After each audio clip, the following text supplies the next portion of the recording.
नमस्कार बच्चों, आज हम कक्षा 5वीं में पाठ नंबर 9वां जो कि एक कविता है, एक माँ की बेबसी।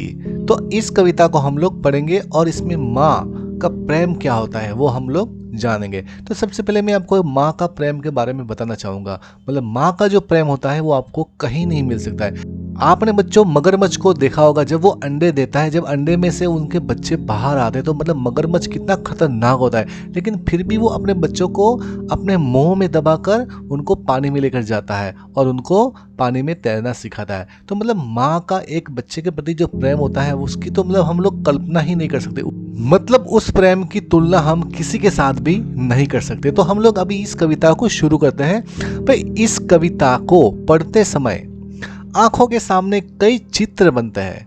बचपन का चित्र, बचपन के खास समय, खेल और साथियों का चित्र। उन साथियों में एक खास साथी रतन का और एक माँ का चित्र।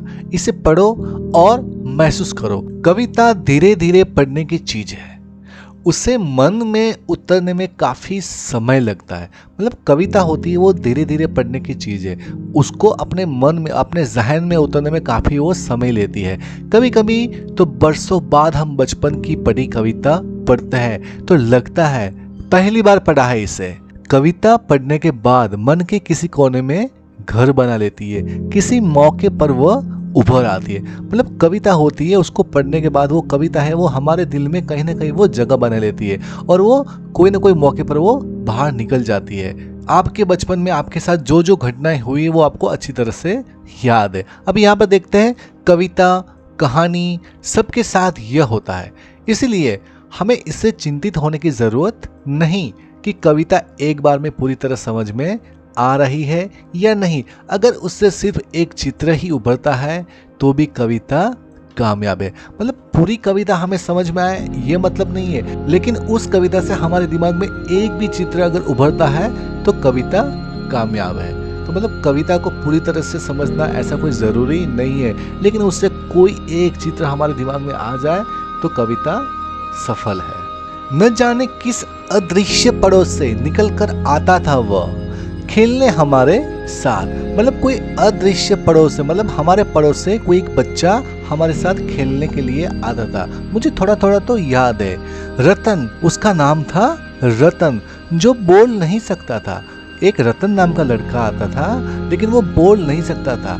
खेलता था हमारे साथ एक टूटे खिलौनों की तरह। मतलब वो हमारे साथ खेल रहा था लेकिन एक टूटे खिलौने की तरह। जैसे कि बच्चों एक टूटा खिलौना होता है तो उसी तरह रतन भी हमारे साथ खेलता था, क्योंकि वो बेचारा बोल नहीं सकता था। किसी अदृश्य पड़ोस से वो निकल कर आता था और मुझे आज भी याद है उसका नाम रतन था और बोल नहीं सकता था और हमारे साथ एक टूटे खिलौने की तरह वो खेलता था।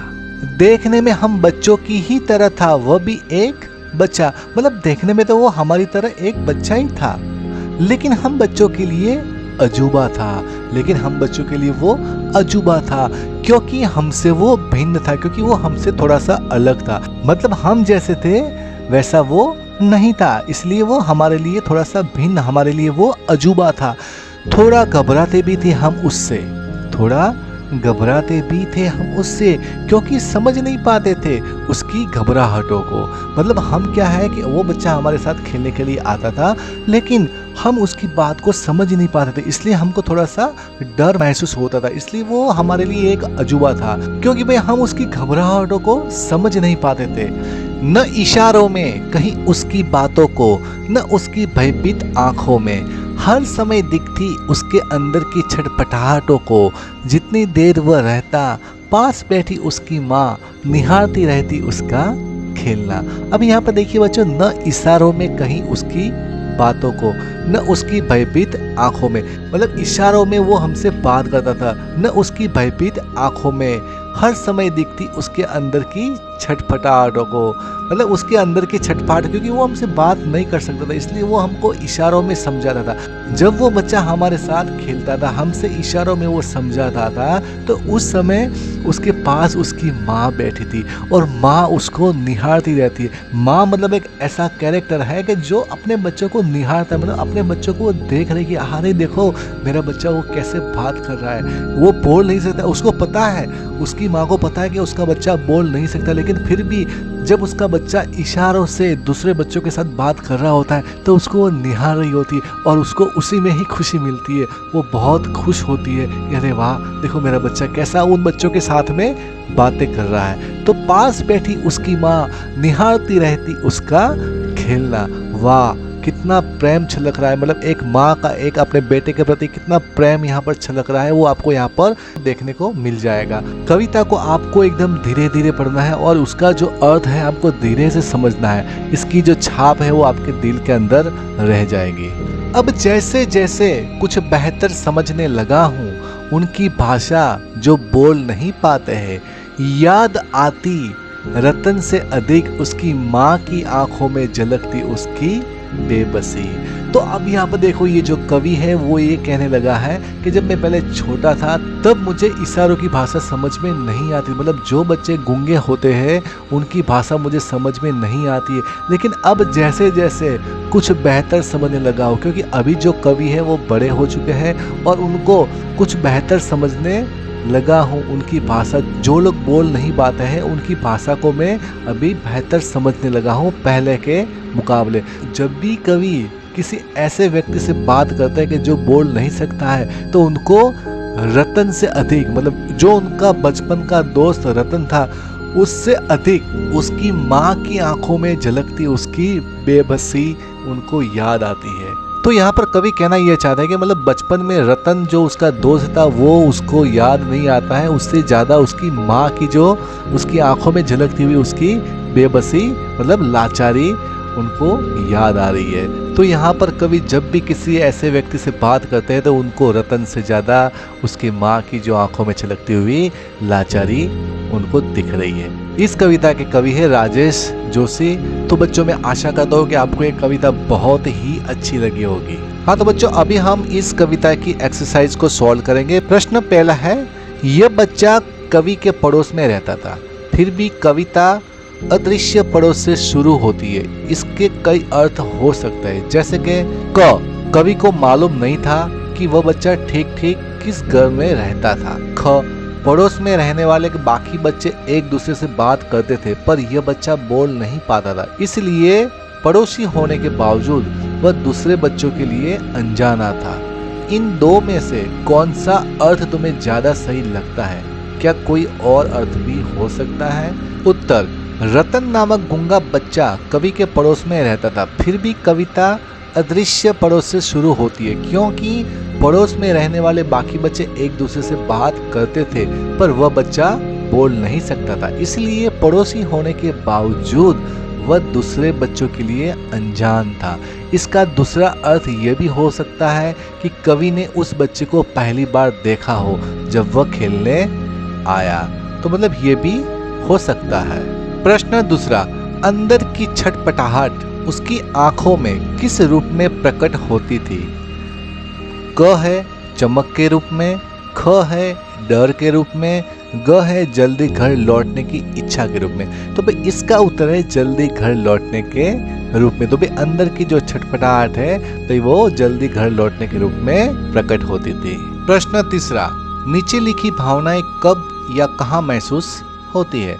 तो भाई छटपटाहट, अधीरता, कहीं जाने की जल्दी हो और जाना संभव न हो, जैसे स्कूल की छुट्टी में अभी काफी देर हो, घर पर ऐसा कोई मेहमान आने वाला हो जिसे तुम बहुत पसंद हो, तो हमें इन सब चीजों में अधीरता होती है। इच्छा, किसी चीज को पाने की इच्छा हो पर वह तुरंत न मिल सकती हो, जैसे भूख लगी है पर खाना तैयार न हो। संदेश, हम कोई संदेश देना चाहते हैं पर दूसरे समझ नहीं पा रहे हो, जैसे शिक्षक से कहना हो कि घंटी बज गई है, अब पढ़ाना बंद करे पर उन्हें घंटी सुनाई न दी हो। तो भाई इनमें से कौन सा इस बच्चे पर लागू होता है? तो भाई रतन के ऊपर इनमें से कौन सा लागू होता है वो आपको लिखना है। घबराहट, हमें जब किसी बात की आशंका हो, मतलब आशंका मतलब शक हो, तो घबराहट महसूस होती है, जैसे कि अंधेरा होने वाला है और हम घर से काफी दूर अकेले हो, समय में हमें कोई काम पूरा कर लेना हो, जैसे परीक्षा में देखा जाता है, मतलब उसमें हमको परीक्षा में क्या होता है कि समय रहता है, हमको सारा काम पूरा करना होता है। और ग, यह डर हो कि दूसरे के मन में क्या चल रहा है, अब जैसे कि पापा को मालूम चल गया हो कि कांच का गिलास तुमसे ही टूटा है, तो इन सारी बातों से हमें घबराहट महसूस होती है। इसका उत्तर यहाँ पर है कभी क इन भावनाओं में से छटपटाहट तब होती है जब हमारी इच्छा के अनुसार कोई कार्य नहीं होता, तब हमें छटपटाहट होती है। जबकि घबराहट कोई गलत काम करने या डर के कारण होती है। ये भावनाएं घर, स्कूल आदि में महसूस हमें होती है। इनमें से संदेश का संदर्भ बच्चे पर लागू होता है, क्योंकि यह बच्चा मुंह से कुछ नहीं बोल सकता और अपना संदेश दूसरों तक पहुंचाने के लिए इशारे का प्रयोग करता है, लेकिन इसके इशारे किसी को समझ नहीं आते, इसलिए बच्चा छटपटाता रहता है। इसलिए उस बच्चे में छटपटाहट की भावना होती है। अगर हम अपनी बात किसी को बोल न सके, अगर हम गूंगे हो तो हमको कैसे छटपटाहट होती है, क्योंकि हम अपनी बात को सामने वाले को बता नहीं पा रहे और वो सामने वाला समझ नहीं रहा है, इसलिए हमको छटपटाहट होती है। प्रश्न चौथा, जो बच्चा बोल नहीं सकता वह किस किस बात की आशंका से घबराहट महसूस कर सकता है। जो बच्चा बोल नहीं सकता, तो इसका उत्तर यह कि जो बच्चा बोल नहीं सकता वह इस आशंका से घबराहट महसूस कर सकता है कि अन्य लोग उसकी बात समझ पाएंगे, और अगर उसने अपनी बात दूसरे लोगों को समझानी है तो वह किस प्रकार से समझाएगा। तो मतलब इस तरह की उसको घबराहट, इस तरह की आशंका जो बच्चा बोल नहीं सकता है उसके दिल में होती है। प्रश्न पांचवा, थोड़ा घबराते भी थे हम उससे क्योंकि वह समझ नहीं पाते थे उसकी घबराहट को। रतन क्या सोचकर घबराता होगा? तो भाई इसका उत्तर यहाँ पर है, भाई रतन अपनी बात इशारों से समझाता था, लेकिन जब उसकी बात अन्य लोग नहीं समझ पाते थे तब वह घबराता होगा, ऐसा हम लोग कह सकते हैं। क्योंकि वो रतन बेचारा गूंगा था तो बोल नहीं सकता था, तो भाई उसकी बात अगर किसी को अगर बोलना है तो वो इशारे में ही समझाता था, लेकिन सामने वाला जब नहीं समझता था तब वो घबरा जाता था।